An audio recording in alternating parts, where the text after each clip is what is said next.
Good morning everyone. तो स्वागत है एक बार फिर आप सबका मेरे इस ब्लॉग में। तो ये वो दिन था जब मेरी भाभी अपने घर से विदाई करके हमारे घर में पहली बार आई थी। और सुबह सुबह के करीब 10 बज रहे थे, 10 से 11 बज रहे होंगे और भाभी हमारे घर में आ चुकी थी। और सारी जो भी बुआ, चाची, मामी, भाभी सब थी, सब उनका स्वागत करने के लिए बिल्कुल रेडी खड़ी थी, क्योंकि सबको उस समय जल्दी जल्दी जाना था दुल्हन को देखने के लिए। सब काफ़ी टाइम से वेट कर रहे थे, विदाई में भी काफ़ी लेट हो गया था, तो सबको जल्दी जल्दी अपना दुल्हन को देखने के लिए सब एक्साइटेड भी हो रखे थे। और सबकी ट्रेन थी, तो सब सोच रहे थे कि पता नहीं दुल्हन को देख पाएंगे कि नहीं देख पाएंगे। लेकिन फॉर्चुनेटली दुल्हन टाइम पे आ गई थी और सबने दुल्हन का स्वागत बहुत अच्छे से किया। तो हम लोग में होता क्या है, अगर दुल्हन अगर तो स्वागत हो रहा है, एक रिवाज होता है उस समय, अगर कोई जेंट्स आता है तो उसके ऊपर गोबर डाला जाता है, चावल के गोले डाले जाते हैं। तो ऐसा एक रिवाज है। तो दूल्हा दुल्हन रात भर की शादी की थकान के बाद बिल्कुल घर पहुंच गए थे और दोनों की हरासमेंट चेहरे पे दिख रही थी, दोनों काफ़ी थक चुके थे।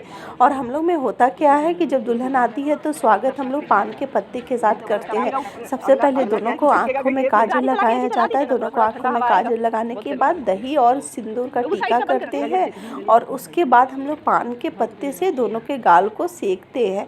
तो ये हमारा रिचुअल है जो दुल्हन के आने के बाद होता है।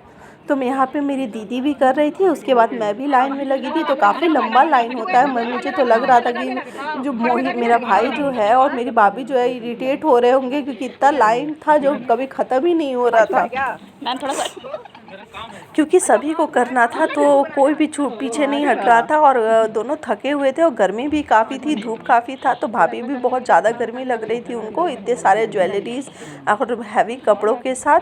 तो किसी तरह से ये वाला रिचुअल हम लोगों ने बहुत अच्छे से कंप्लीट कर लिया। मैं भी रात में सिर्फ 2 घंटे सोई थी, तो मैं भी बहुत ज़्यादा थक गई थी बारात के दिन में। तो हरासमेंट मेरे भी चेहरे पे बहुत दिख रहा था।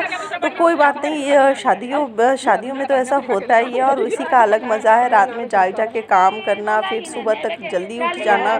तो उसके बाद फिर स्वागत हुआ कुछ इस तरह से। जो भाभी को ऐसे डायरेक्ट आना नहीं था, उन्हें टोकरी में पैर रख के आना था हमारे घर के अंदर तक। और डायरेक्ट अब भाभी घर के अंदर नहीं जाएगी, हमारे पास जो दूल्हा दुल्हन का जो मंडप होता है वहाँ पे जाएगी। तो इस तरह से उनको टोकरी में 1 बाय 1 करके पैर रख के आना था। उसके बाद सबने चुमावन किया और रात हो गया। फिर रात में भाभी का रूम भी कुछ इस तरह से सज गया था। प्रियांश देख के बोला मुझे इसी रूम में सोना है, वो इस रूम से जा ही नहीं रहा था, उसको ये रूम इतना अच्छा लगा। उम्मीद करती हूँ ये ब्लॉग अच्छा लगा होगा। मिलते हैं नेक्स्ट ब्लॉग में।